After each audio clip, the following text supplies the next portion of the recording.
انا قاعد عم اقلب على التيك توك واشرب الشوكولاتة، فجأة يطلع لي هذا المقطع. هذا الشخص قاعد يستهزئ بالإله. شوف الفيديو.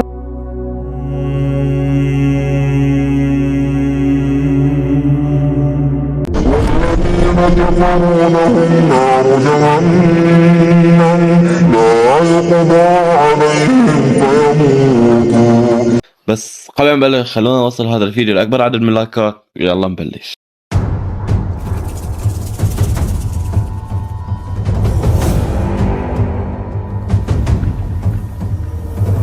في بداية 2011 كان أول ظهور للإلحاد في الوطن العربي.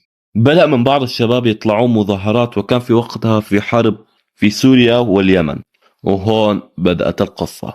الربيع العربي، مظاهرات انتشرت في مصر وليبيا وتونس، اللي كان في وقتها بسبب ارتفاع الأسعار. ففي بعض الناس كفروا بالله. الإلحاد. الإلحاد هو ميلان عن الدين وطعن فيه ونكر وجود إله. كان هذا فيلسوف جاهر بالإلحاد. طيب ليش ألحدوا؟ باعتقادهم بعدم وجود الخالق، أو فينا نقول في غيرة من الخليج. طيب كيف في غيرة من الخليج؟ في غيرة من الخليج من يعني ليش هم عندهم فلوس وراحة واستقرار ونحن لا؟ ليش يا ربي ما عندك عدل؟ هاي كانت جملة أحد الملحدين، أن رب العالمين ما عنده عدل والعياذ بالله. والكثير من الأسئلة حول ذلك. هذا سبب إلحاد في الوطن العربي. فينا نتفق على الشيء اللي هو نحن نخوف الناس في الدين الإسلامي من عذاب القبر، وإذا ما صليت رب العالمين راح يعذبك، ولكن بطريقة مخيفة جدا. وبعد الكثير من الضغوطات يسافر الشخص على دولة أوروبية ويعلن إلحاده ويصير متفضل لطعن الدين. ليش يسبوا الدين؟ نحن فينا نقول انه صار عنده حقد. تولد هذا الحقد من وراء الضرب اللي كان ياكله من امه او ابوه، او حتى من المدرس اللي بحفظه قرآن او اي شيء. وكان هذا سبب الالحاد في الكثير من الاسباب. البنات تتساءل انه ليش انا ما اقدر اطلع مع حبيبي؟ ليش ما اقدر نتزوج ونحن صغار؟ اللي ما يعرف البنت العربية والمسلمة اذا حبت واحد واهلها عرفوا، ما يزوجوهم لبعض وما يخلوهم يقربوا على بعض ويبعدوهم عن بعض. وممكن بيو للولد، ويخلي البنت تكتب حتى تقول انه ليش يا رب، يعني ليش وكذا، وعذاب وتخويف والكثير من الاسباب. وهذا بيودينا للمرحلة الثانية اللي هي الاكتئاب. هل الحاد مشكلة نفسية؟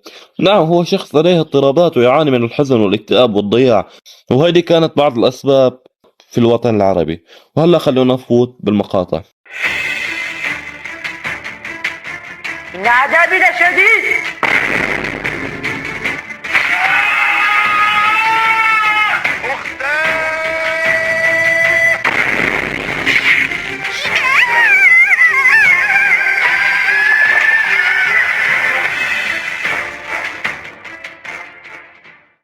بدأ المقطع في يوم الحساب، وبدأ يطلع أصوات إن عذابي لشديد، يستهزئ بالدين، إن كيف رب العالمين يعذب الناس، وحط في ايدي لشيطان يعذب بنت. طيب أنا مو حاب أصدمك، ولكن الشيطان كمان راح يتعذب بالنار، يعني راح يكون في ملائكة تعذيب. خلونا نشوف النعيم الجنة في نظر هذا الملحد.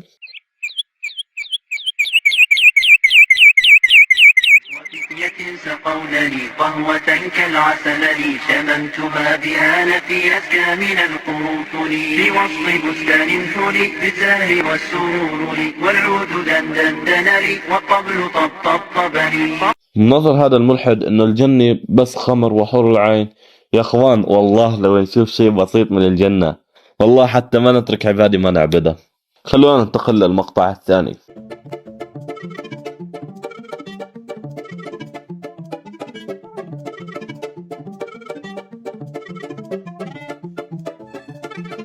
يعني نحن نعرف الصح من الغلط، ونحن ندعوه وحده، ما بنعبد معه حدا ولا نتقرب إليه بالأصنام. قرآننا كله معجزات. طبعا قبل الدين الإسلامي كان في الدين المسيحي، وقبل في التوراة اللي هو كتاب اليهود.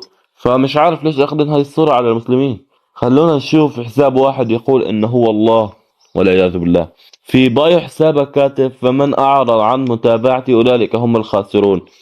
يعني طيب انت دامك تدعي الله، يعني انك تقول انه انت الله، طيب ليش ما جيت شيء من عندك؟ ليش عم بتجيب من القرآن الكريم؟ يعني في الكثير والكثير من الفيديوهات بس ما اقدر اعرضها. راح أعرض لك بعض التعليقات، يعني تعليق أو اثنين أو ثلاثة، وهو يدعي إنه رب العالمين، وواحد إنه الثاني بس شاف تفاعل عند هذا الشخص صار يدعي إنه هو رب العالمين. وإذا وصلت لهون أثبت ذلك بقلب أزرق، وخلونا نوصل هذا الفيديو لأكبر عدد من اللايكات، ويلا بيس.